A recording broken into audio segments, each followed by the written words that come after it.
Feel like you're sometimes stuck in an emotional hamster wheel? Excitement, doubt, trust, fear, determination, rinse and repeat. If you are tired of the emotional roller coaster, lean in because I have some really good news. February is bringing a massive shift, a call to step into emotional alchemy so that you can actually move forward and break the cycle. Not suppressing emotions, not letting them run the show, but learning to work with your emotion so they fuel your growth instead of block your path. So if you're done with the emotional roller coaster and that emotional yo-yo, this is your month. So welcome back, growth seeker. And if you are new here, my name is Anik. I'm an empowerment coach guiding soul-led individuals just like you through profound inner work so they can create a beautiful life without compromising their values. Now, every month, what I do is I tap into the collective consciousness energy. And that's a fusion of astrological influences, seasonal shifts, social paradigms, and the evolving themes of humanity's growth. This energy, it shapes the undercurrent of what we experience, revealing the patterns of what we're working through collectively. And be sure to stick with me right till the end because I'm going to be revealing one key question that I teach my clients that instantly shifts you from emotional reactivity to conscious creator. Now, let's dive right in. The theme for February is emotional alchemy, learning to transform emotional patterns into powerful catalysts for change. And February's energy, it feels like a frozen lake, still and motionless on the surface, but beneath that ice, that water, my friend, is moving. And just because everything looks frozen doesn't mean that there is no change happening. Underneath, the currents are flowing, they're reshaping the landscape in ways that you can't yet see. And here's how that February energy might challenge you. So listen in. You may be tempted to keep your emotions iced up. But like it or not, sooner or later, they're going to thaw and rise. That's why this month, it's not about waiting for the thaw. It's about learning to navigate the flow beneath the surface. The energy is supporting you in changing the tides of your life. It's such a powerful opportunity for you to ride this wave of energy. So this month brings deep emotional patterns to the surface. You might find yourself revisiting old wounds, old doubts, old beliefs, old personas, but this is the time you have the chance to respond differently, to resolve these and release them once and for all. One of the things that might come up is that uncertainty will test you, but emotional alchemy, that will free you. So every time, choose clarity over fear. You will solidify that inner stability and your ability to navigate change without losing yourself in the process. And the emotions surfacing right now, you might not feel like this, but they're not meant to break you. They're here to reveal something, but only if you're willing to look. Rumi shared this.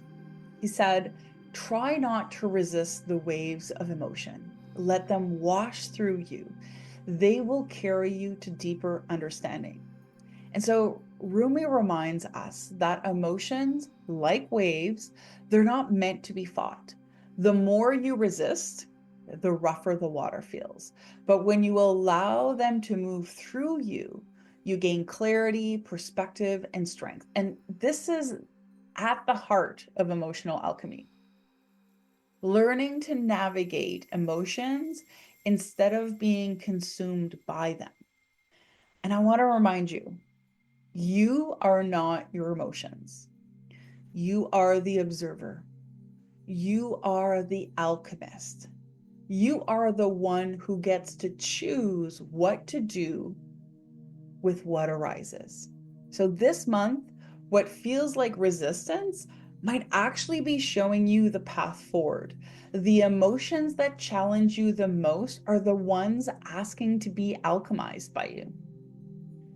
So with this month's focus of being emotional alchemy in action, that February energy, it's inviting you to move out of emotional autopilot and into conscious creation. So what does that mean exactly? Oh, right? So let me bring this home with some real life scenarios so that you can really anchor this in. So the first thing is, let's take a doubt spiral, for example. You get an exciting idea, a deep knowing of what's the next move for you. You start planning, you feel that energy rise, and then you're about to take that step. And then doubt whispers. What if you're wrong? What if you're not ready? What if it doesn't work? And then when doubt arises, instead of letting it dictate your next step, which we sometimes do, I invite you to pause and question it. Is this doubt protecting me? Or is it keeping me small? Another really common one is the fear freeze. And you have certainly lived this. You've been working on something that deeply matters to you, for example. You're making progress, you're moving forward, you're like feeling so aligned. And then all of a sudden, fear grips you. Your mind starts to race, you start to overanalyze and question yourself, you feel paralyzed. The thing is, this fear, it's not new. It's actually quite familiar. And it's an old pattern that always seems to show up right at the edge of that big breakthrough. So when we use emotional alchemy to create discernment, we can ask a really powerful question like, is this fear, false evidence appearing real, or is this actual danger that merits this response? Instead of letting fear dictate your next move, you're going to ask yourself, what if this fear isn't telling me to stop? But what if this fear is actually just asking me to support it to feel safe while moving forward? Because more often than not, fear isn't a stop sign. It's a signal. A wound asking for resolution. So it can thaw in the warmth of safety instead of being iced out in avoidance. Now, to really anchor in emotional alchemy this month, I'm going to offer you 3 simple but super powerful ways to work with your emotions that are really going to help you heal, grow, and expand. So the first one is a fun one. You can do it pretty much anywhere, and you can do it without anybody really noticing. I call it the stop and spot. So before reacting, stop for 3 seconds and take a breath. Just long enough to disrupt that autopilot mode. And then spot 3 random objects in your environment: pushpin, curtain, printer. And I know this might feel a little silly, but what it does is it disrupts that knee-jerk reaction and shifts you into conscious awareness before emotions take over. So super simple, that's the stop and spot. And you don't need to call the things out loud if you're in an environment, but if you have the capacity, saying it out loud will actually help you to anchor that in even better. The second tool for you to use is becoming the loving observer of your emotion. So just because you're having an emotion doesn't mean that you have to take up residence in it. Honor it, observe it, and imagine your emotion like a cloud moving across the sky, temporarily passing by. And from this observer position, what you gain is clarity on what your emotion is really revealing about your inner world, right? They're like, whoa, I'm really pissed off. You can stay an observer to the emotion. And from this position, you are better equipped to gain clarity on then how you want to respond rather than just react to it, right? And so this isn't about avoiding. You are in complete awareness of this emotion, but you're making a conscious decision between reaction, which is allowing that emotion to take you over, or to respond to it and being like, what is this emotion trying to let me know?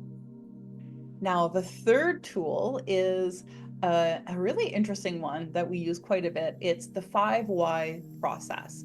So once you've created space and moved into a place of detachment from the emotion, now you can explore it. So ask yourself why 5 times. Each answer is going to bring you closer to the root cause of the emotion, because that's where change really happens, not the surface stuff. So what this looks like, for example, is maybe you feel anxious about something that you're launching, something new. And then you just ask, well, why do I feel anxious about this new thing that I'm launching? Well, I'm afraid it won't work. Okay, well, why? Well, because I don't know if I'm ready. Okay, well, why? Because I don't feel like I have enough experience. Okay, why? Well, because when I compare myself to others, they seem further ahead. Okay, well, why? Because I'm focused on what I haven't achieved instead of how far I've come. So by the end, you're not just caught up in the anxiety and in the feeling, you're working directly with the underlying belief. And that is emotional alchemy. And you can apply the 5 why process to any emotion. And when you're ready, willing, and able to where the answer might lead, it becomes a powerful tool for transformation. So this is an exercise that you have to do without any judgment. You have to allow that why to come through, even if it feels irrelevant or untrue, or even when it shows you an ugly truth that you might not necessarily want to face. But this tool is exceptionally powerful if you go into it open, ready, willing, and without judgment. All right, so I promised you a key question earlier, and so here it is. So the next time you feel an emotional reaction rising, whether it's doubt, frustration, or fear, it doesn't matter. I want you to pause and ask yourself, am I reacting to protect myself or responding to expand myself? So am I reacting to protect myself or responding to expand myself? And I promise you that one question, it changes everything. It shifts you out of that survival mode and into emotional alchemy. So try it this month and let me know in the comments, what emotional loop are you done with? Speak it to seed it, my friend. Take your very first step to positive change right now in the comments. And let's be honest, emotions, they run really deep. And I would love to go deeper with this with you. And I invite you to join me for a free emotional alchemy masterclass that I'm putting on this month. You'll find the full details in the description. So I'd love to have you there if you feel called. And of course, if this resonated with you, subscribe so that you don't miss my next month's forecast with all the juicy things. And do feel free to share this with a friend who could use it. Don't we all deserve more clarity, alignment, and emotional freedom? And I hope to see you at the masterclass. Until next time.